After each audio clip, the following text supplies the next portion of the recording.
In this video, I'm going to show you where your learning materials are kept to make the most effective use of the materials that we've collected for you to guide you through the topics.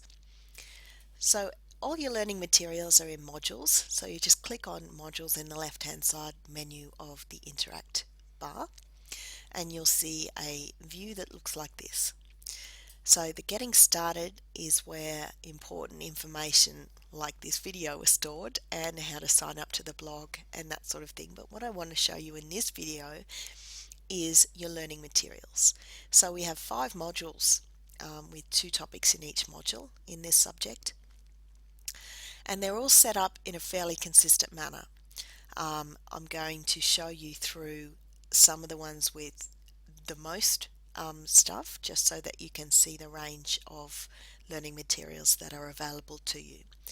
So if I click on topic 3, corporate debt markets, we get taken into where the learning materials are, and you'll see the learning objectives. So what I want you to be able to do or know at the end of studying this topic, what you need to read in conjunction with the rest of the stuff in the modules. And then we come to our first learning materials stuff, which is the interactive tutorial. Now, if you click on the play button here, if you're on an iPad or another device that doesn't have flash, you click down here. But this then opens up into a video of me giving you a topic overview, then running you through some voiceover PowerPoints, and also within this little tutorial, why it's called a tutorial, are some stop and review questions so that you can make notes during the PowerPoints as you would in a face-to-face lecture, and then I'm going to stop and ask you a question just to jog your memory and to make sure it's not such a passive experience for you. And then we've got a general written overview. Now, the order that you consume, I guess, these learning materials is entirely up to you. And you can move backwards and forwards through them as much as you like. Then we come down to what we call whiteboards, which are the example bill pricing, which again, if I click play, Hi guys, today we want to look at how to actually you will hear my dulcet tones, and also then I start writing on that whiteboard and explaining and working through a bill pricing calculation for you. And down further we've got the calculation of a holding period yield, and you can see in this one I got a bit trickier and actually typed some information in first so it doesn't just look like a white screen. Again, the same principle, you click play and that problem is worked through for you.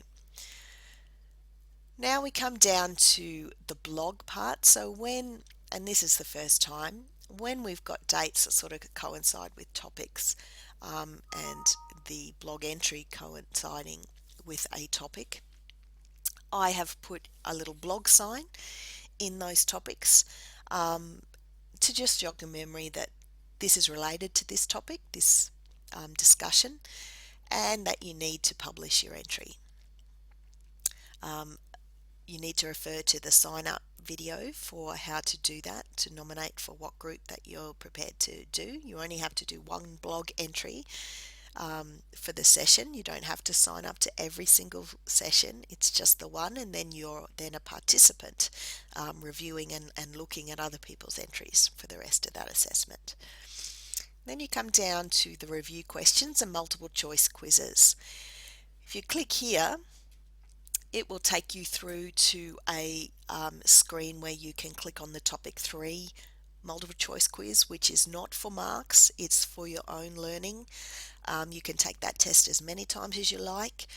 It really is for your own feedback and learning. And then below here are a set of questions which are probably more how to structure your learning in this subject. So being able to do these questions and making notes around these questions will mean that you've met the learning objectives. Okay, and so each topic is set up in a very similar way. Okay, obviously some topics don't have the blog, like the first topic doesn't have this because you're not expected to post a blog in the first week.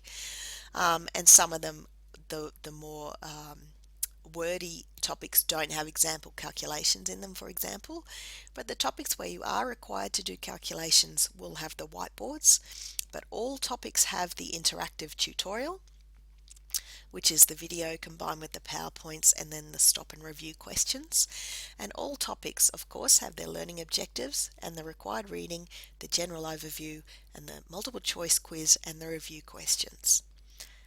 So that's where your learning materials are in FIN230.